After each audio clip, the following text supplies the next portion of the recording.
Alors justement, Abby, est-ce que tu peux te présenter en quelques mots? On reviendra juste après sur ta carrière sportive. Ok. Alors, c'est Abby Batou, mais je préfère qu'on m'appelle Abby parce que souvent le Batou, on l'écorche un peu.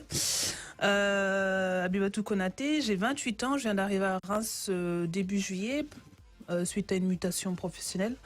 Je travaille chez ArcelorMittal en tant qu'acheteuse. Et puis voilà. D'accord. C'est déjà pas mal, ouais. Oui, c'est déjà pas mal. Donc, tu es arrivé à Reims cette année, enfin cet été. Mais il faut quand même dire que tu as eu une carrière professionnelle qui a commencé par Abbeville en National 1 et puis en D2 pendant 3 ans. Tu as ensuite joué à Brest durant 2 saisons en N1 puis en D2 aussi. Oui. Tu as aussi joué à Aunis, La Rochelle en D2. Tu as posé donc tes valises à Reims cet été. Est-ce que tu t'es tout de suite bien intégré à l'équipe? Et tu parlais tout à l'heure d'un week-end d'intégration dans les Vosges. Est-ce que ça a permis de bien souder les choses entre vous Oui, je pense que je me suis bien intégrée dans l'équipe. Après, franchement, les filles, elles sont cool, elles sont ouvertes, elles sont marrantes et bon délire. Du coup, faut vraiment être compliqué pour pas réussir à s'intégrer dans cet effectif-là. Et juste avant le week-end de cohésion, on avait proposé de se boire des verres à Place d'Erlon. Du coup, on a pu se voir 1 ou 2 fois avant. Ça aide quand même. Ça aide toujours. Alors à la radio, on dit toujours quand même avec modération. Toujours. Mais c'est un diable aux pêches. Hein. Ah ouais, alors allons-y. Alors là, faut juste faire gaffe au sucre. D'accord. Oui, c'est ça, c'est vrai. C'est vrai. Parce que nous, on a un défi fit. Margot, si tu veux nous rejoindre pour nous aider à nous encourager, Sébastien pareil, Simon pareil. Moi, on je est suis 4 de la bien, team. Abby, sache qu'on est encadré par des pros. Là, on a 1 an pour se préparer, mais être. On doit finir le running Reims de l'année prochaine, nous aussi. Mais dans des temps. Lequel, le 10 Le 10 km, ouais.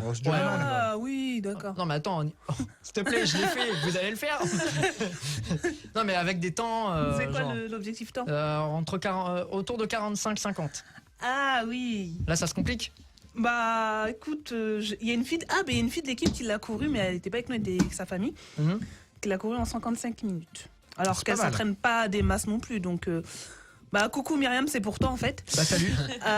Du coup elle a couru en 55 minutes, donc ouais. Voilà, donc c'est faisable. Ouais, bon, il va falloir qu'on travaille quand même nous, voilà. Donc rendez-vous est pris l'année prochaine alors. Donc de l'eau sans sirop pour moi.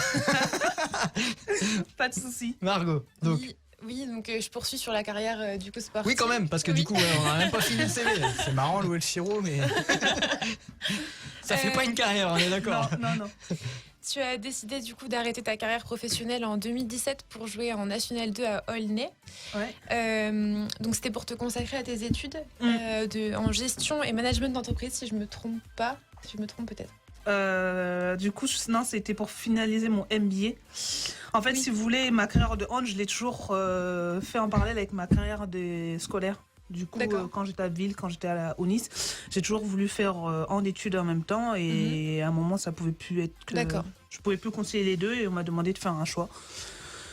Et puis, je me suis dit, je préfère finir mon master et si je dois rebondir à haut niveau, je rebondirai. Sinon, au moins, c'est respectable en tout cas. Ouais, non, franchement, c'est des choix qui sont pas faciles à faire. C'est pas facile, mais au moins, j'ai mon master dans la poche et je joue aujourd'hui en National 2. Et le choix de la sagesse. Il n'y a pas de regret en fait aujourd'hui quand tu regardes un peu rapidement, parce que c'était pas il y a si longtemps que ça, le rétro. Non, l'objectif c'était, avec mes parents, ça a toujours été le deal, ça a toujours été l'école avant et le sport après. Voilà, j'ai une parole et voilà, l'école ça a été fait. Et puis voilà. Bon, super, bravo. Bon, on espère que ça va continuer et tu peux peut-être jouer en N1 l'année prochaine, on ne sait jamais. Hein. Ouais, c'est prévu. Je rigole. Et mon entraîneur, elle va me tuer. Oui, ils sont à l'écoute, il n'y a pas de souci, ils regardent. Moi, j'attends de commenter le match retour quand même face à Sainte-Maure. J'ai un petit message, je viens de recevoir un message de Martin qu'on salue, qui est au hand et à la gym, et qui nous disait, alors le 9 novembre, non seulement il y a le RCH qui va recevoir, mais c'est le match où il y a Saint-Brice également, parce qu'il y a un partenariat avec Saint-Brice. Mais c'est pas important, c'est le RCH qu'il faut venir. On nous pour tous les clubs marnais, nous, donc du coup on regarde un des petit copains peu. ici. Sachant que j'aime bien, ma vie elle est naturelle, j'aime bien, j'adore. Alors chez les garçons ça joue aussi la montée, ce qu'on me dit. Mais bon. Mais pourquoi le aussi? Moi j'ai jamais dit qu'on jouait la montée.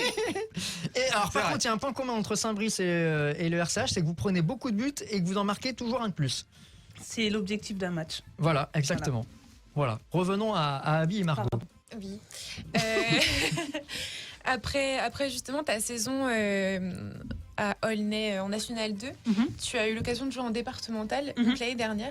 J'imagine que tu avais envie de retrouver un niveau national. C'est pour ça que tu es venu à Reims cette année? Non, du tout. Je travaillais en fait dans la Mayenne, 53.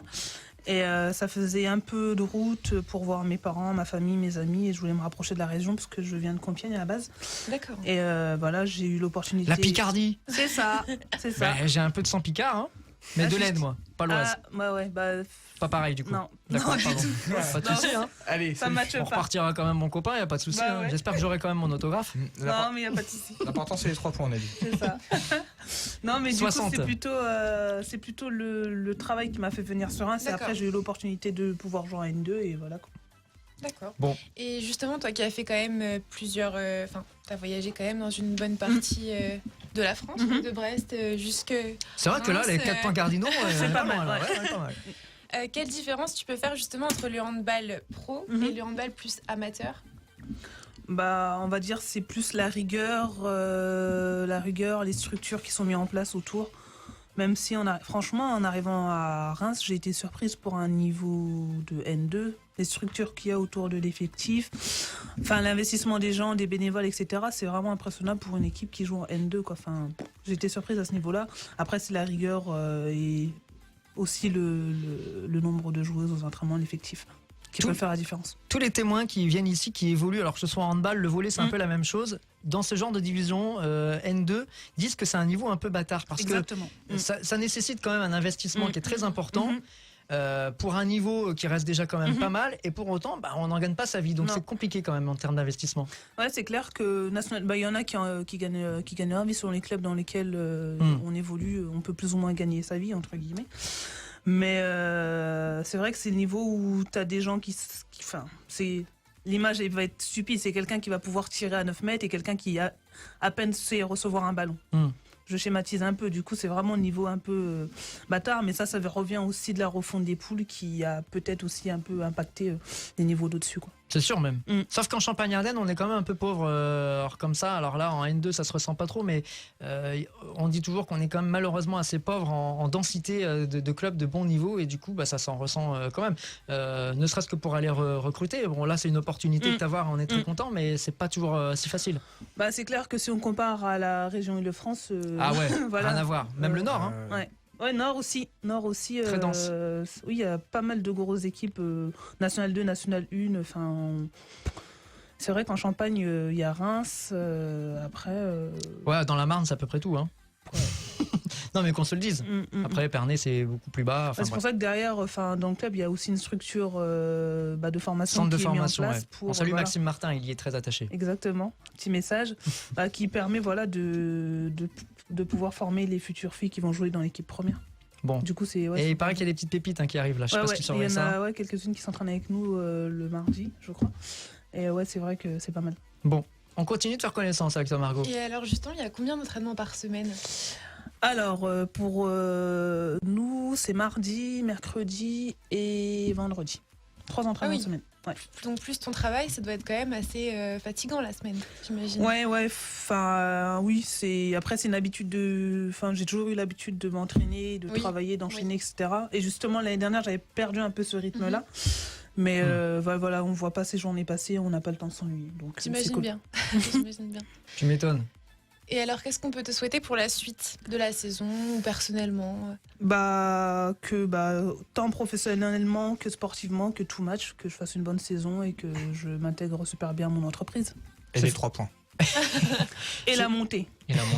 C'est facile de retrouver ces sensations comme ça après une année où tu joues pas au même niveau. Non, c'est dur physiquement. Là, je rame un peu. Je pêche physiquement, du coup petit à petit j'essaie de retrouver un peu de sensation. Après prendre la balle, tirer, ça c'est pas compliqué, mais c'est sur la répétitivité qui qui est compliqué. Mais tu sens une attente quand même, parce que c'est vrai que nous quand on sait que tu arrives, on regarde le CV, on se dit bon, elle va nous apporter son expérience, c'est souvent ce qu'on dit, du haut niveau, etc. Est-ce que on te le fait ressentir déjà au sein du club, de par les autres filles, je sais pas, est-ce que ça te met une pression particulière? Oui, après voilà, faut pas se le cacher, je suis quelqu'un qui a connu le sport de haut niveau, qui a été pro, donc voilà. Après je viens, je donne ce que j'ai à donner, ils prennent ce qu'ils ont à prendre et puis c'est tout, quoi.